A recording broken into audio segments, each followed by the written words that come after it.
안녕하세요. 김성겸 목사입니다. 산돌 성경 읽기에 오신 여러분 환영합니다. 오늘은 역대상 13장에서 15장까지의 내용 살펴보겠습니다. 역대상 13장은 다윗이 언약궤를 기럇 여아림에서 예루살렘으로 옮기려는 첫 시도가 기록되어 있습니다. 그 내용은 기본적으로 사무엘하 6장 1절에서 11절과 같은 내용이에요.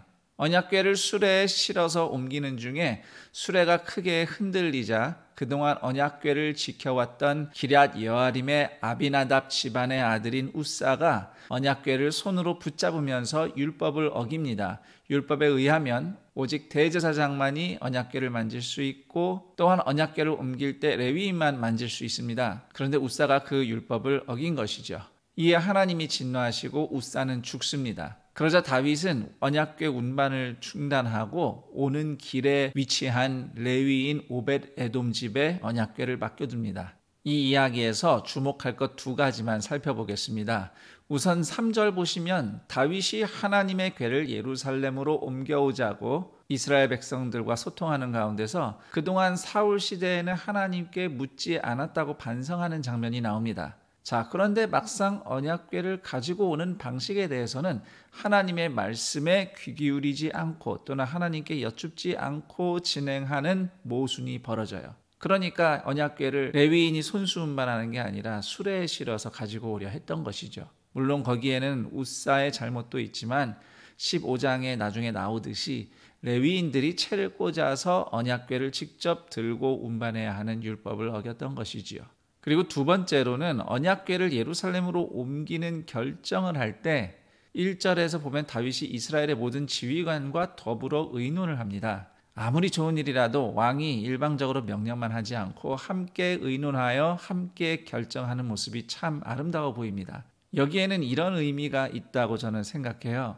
언약궤 사역을 다윗 왕이 백성과 함께 의논함으로써 다윗은 온 이스라엘 백성을 하나님을 함께 모시는 사역에 초대한 것이 됩니다. 다윗 혼자만 열심히 하나님을 사랑하고 예배하는 게 능사가 아니라 온 이스라엘이 하나님을 예배하는 것이 중요하기 때문입니다.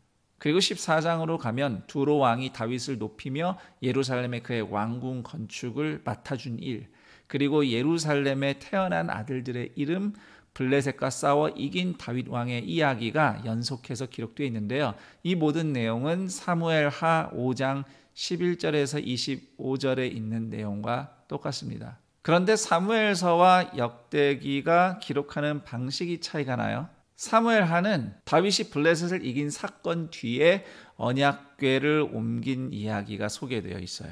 아마 사건의 순서도 사무엘서에 기록된 것이 타당하겠습니다. 성경 안에 기록된 여러 정황을 볼 때에. 그런데 역대기는 그런 순서와 다르게 기록을 하고 있어요. 다시 말해서 다윗의 정치 군사적인 성공은 예루살렘을 이스라엘의 중앙 성소로 세우는 제사장적 사역 안에 샌드위치처럼 들어가 있는 거죠. 다윗 왕에게는 온 이스라엘이 출애굽기 19장 말씀처럼 제사장 나라가 되도록 섬기는 것이 최우선임을 보여주는 기록 방식이라고 하겠습니다. 이것은 역대기가 역사적 사건의 순서를 바꾼 건 아니고요. 왕과 제사장의 사명이 함께 성취될 메시아의 모습을 더 강력하게 보여주기 위한 역대기의 의도라고 할 수 있습니다. 그리고 역대기의 서술 방식은 13장에서 다윗이 언약궤에 대해 하나님께 묻지 않은 실수가 14장에서는 블레셋과 전쟁할 때 하나님께 물으며 싸운 다윗의 승리로 만회되는 느낌을 줍니다. 이는 다윗이 잘해서 만회했다는 걸 보여주려는 것이 아니라 베레스 우사 사건에도 불구하고 다윗과 이스라엘을 향한 하나님의 뜻과 마음은 변함이 없다는 것을 보여준다고 이해해야 되겠습니다. 비록 처음에는 다윗이 잘 몰라서 실패했지만 예루살렘으로 언약궤를 옮기려는 그 뜻 자체는 옳았어요.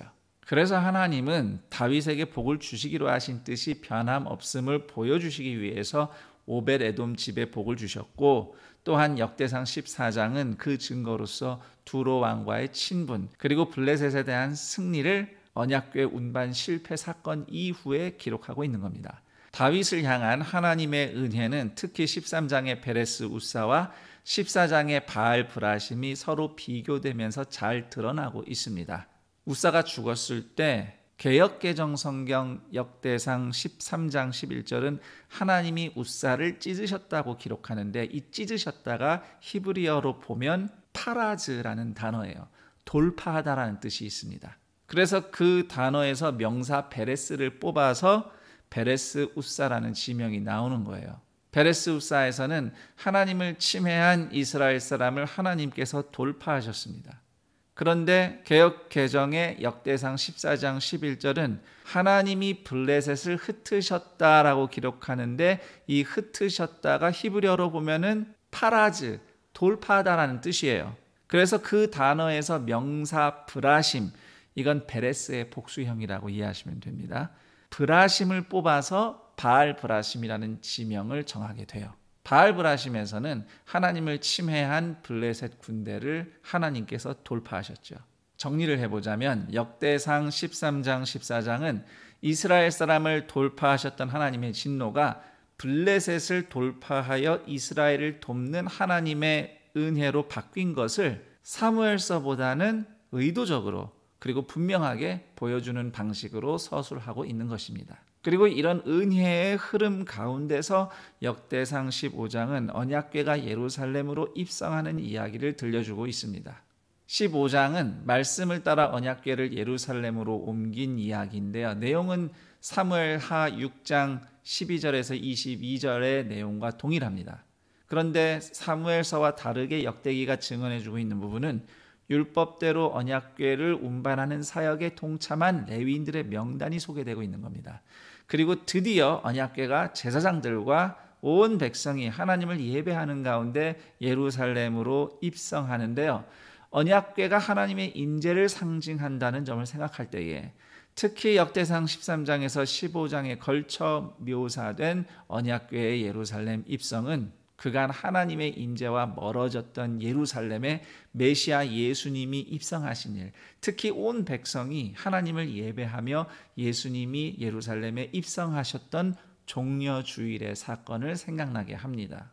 또한 27절에서 다윗이 제사장처럼 세마포 옷과 배 에봇을 입고 있는 장면, 이것은 장차 오실 메시아의 왕 제사장 직분을 잘 보여주고 있다고 말할 수 있어요. 그리고 다윗과 함께 모든 레위인들과 예배자들도 다 제사장처럼 세마포 옷을 입고 또 온 백성이 하나님을 예배하는 모습을 읽는 우리는 예수님을 통해 모든 성도가 왕같은 제사장이라는 베드로전서 2장 9절의 말씀이 우리에게 성취되었다는 것을 감사하게 됩니다. 자, 여기까지 역대기 13장에서 15장까지 내용 살펴봤습니다. 그럼 전 여기서 인사드리고 내일 그 다음 내용과 함께 여러분 다시 찾아뵙겠습니다. 감사합니다.